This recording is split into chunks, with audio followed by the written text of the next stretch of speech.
ngo mbe Fabien muri isange imwe nawe namwe ko mutavuga kuri Chris Ndikumana. Ntabwo nobura ibintu mvuga kuri Chris Ndikumana canke se n'abafana banje tubura ibintu natwe dushobora kuvuga kuri Chris.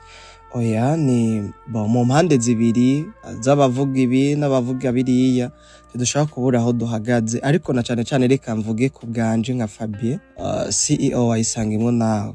Muri rusangi reka Chris Ndikumana nawe ndamuvuge kari Chris Ndikumana CEO wa Kanguka, kuko Kanguka na Isange imwe nawe ugiye kuraba bisa nk'ibintu byatanguye cyo kimwe, byatanguye kumwe, ariko noneho Kangukiza kugira abantu benshi cyane kubwo kwizeza abantu ibitangaza. Kubwo kwizeza abantu ibitangaza, abari muri Kanguka, abantu muri Kanguka mu mbabarire, ariko ndaza kubisigura neza igituma Kanguka ariyo ifise public cyangwa se abantu benshi cyane kuruta abantu bo muri Isange imwe nawe. Aha ikintu cyambere coco nza kukubwira canke uburakere marika ugifate mu mutwe, ugifate nka nkama niki. Icambere gituma Kanguka ifise abantu benshi kurusha Isange imwe nawe ni ibi bitangaza bizeza abantu, kandi muri Kanguka nta gufasha kubayo.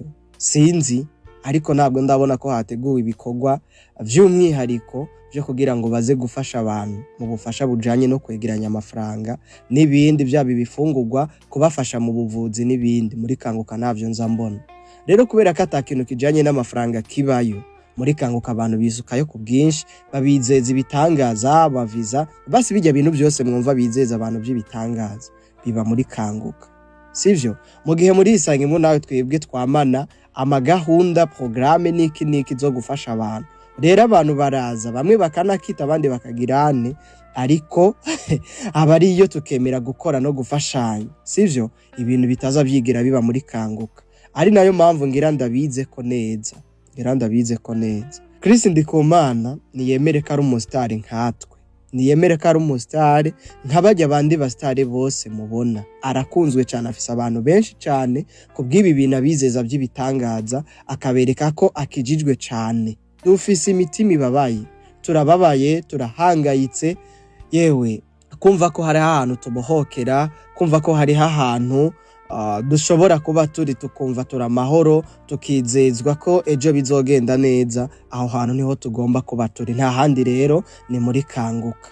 Ariko ino Kanguka ya CEO Chris Ndikumana ni Kanguka itagiramwe umutima w'urukundo no gufashanya. Uti kubera iki? Reba kino gikorane caje kuba ku munsi wa gatandatu. Kino gikorane cabaye hariho abantu bashitse mercredi, jeudi, vendredi gushika samedi ho bakiri barindiriye nde Chris Ndikumana. Hari abantu benshi cyane pe, ibitangaza ngo byarakoretse, ariko ni nyuma y'igikorane harakoretse ibindi bitangaza, ari navyo bitangaza jewe nje kubivuga ko gute.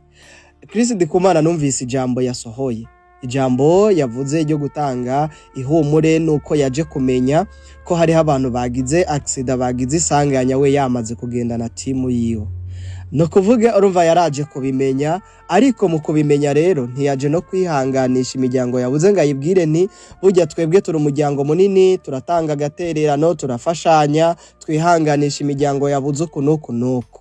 No kuvuga we yaje aravuga ko ari kubasengera. Hariho umwanya wo gusenga n'umwanya wo gufatana mu mugongo no gufatana mu nda. None bijya bintu iyo bibera nko muri Isange imwe nawe, twebwe ubu tuba twamaze kwerekana aho duhagaze, tuba twamaze kwerekana bizogenda uko amazika azobera aha, ni muri rusangi ikigandaro kiri kubera aha, sivyo? Noneho no kuganduka navyo bizobera, tuba twamaze kubikora. Ariko Chris Ndikumana ivyo bintu ntarabitangaza nka CEO wa Kanguka. Kanguka rero si urushengero, Kanguka novuga si itorero, Kanguka ni kiganiro, sivyo? Chris Ndikumana ntashaka kwerekana n'ishengero yegamiye ishengera kokira, kuko kwa Chris Ndikumana usanga y'abakatolike, kwa Chris Ndikumana usangayo abamizirima, usanga y'abapantekota, abadivantiste, basa ayo mashengero yose ari mu Burundi oyasanga muri Kanguka. None iyo abajyari ishengero basi rizwi n'amategeko, Chris Ndikumana aba yamaze gutangaza canke abakuriye ishengero bamaze gutangaza ati ishengero kanaka twabuze tuburira aha naha burya tuko turabikora uko nuko dufashanye twihanganishe n'imiryango yabuze. ariko kwa Chris Ndikumana ntabwo ari uko bimeze. Rero ntimukarenganye abantu batandukanye bariko baragerageza kuvuga kuri Chris Ndikumana kubyo atari karakora neza, no kuba batanguye kuva kera bavuga ngo ngo ni Freemason ukuna kuriya ngo ari karatanga ibitambo. Ugerageje kubiraba ko neza wosanga Chris Ndikumana bimwe mu byo bariko baravuga nawe utobura amakenga yo kuba wobikeka. Tugende guca. Yesu igihe yari hano kwisi yari umustar, kandi Kristo yari afise ishengera ko kiramwo n'imbari ry'abayuda. I think nuko bimeze. Rero Chris Ndikumana nawe ndaza arafise ishengera kokera, ariko nagerageza kugerekana no kuriserukira. Ariko ugira gucyo kumva ngo harimwo ba profete, ba apotre, bande nabande mu gihe haba hari igikorane yatunganije. Nimba Yesu nawe ubwiwe igihe yari mu butumwa muri mission hano kwisi yashoboye kubwira abantu bari kumwe nawe, igihe intumwa zamubaza ati zamubwira ko abantu bashonje yo basezerera bagataha, agaca avuga ati oya, ahubwo akabaza bamwe mu baraha ati mufisiki, bakamubwira ati dufise udutsima tungana uku n'udufi tungana uku, nawe akavuga ati bo ivyo nyene nivyo nza gukoresha. Chris arakenye, ntabwo afise amafaranga ahagije canke angana n'ay'abamukunda bafise, abastare tuba tuzinanye. Ariko Chris yobwira abantu bari kumwe nawe kujya Kristo yavuze ati nimuzana ivyo mufise abari byo dukoresha. Yobabwira ati kubwo accident yabaye niki no kwihanganisha imiryango, nimuzana nawe yovuga igihumbi conyene kigiye gukora mu kuri, kigiye gukora mu muco, cotuma bino bigandaro, ano maziko, kugura amasanduku no kuriha amamorgue n'ibindi bigenda neza. Basi dukoreshe muri ivyo mufise zana igihumbi 2 3 4 5 ivyo bintu bigashoboka. Ariko Chris Ndikumana no biryo jambo ntarashobora kugira ante, ntarashobora kurivuga.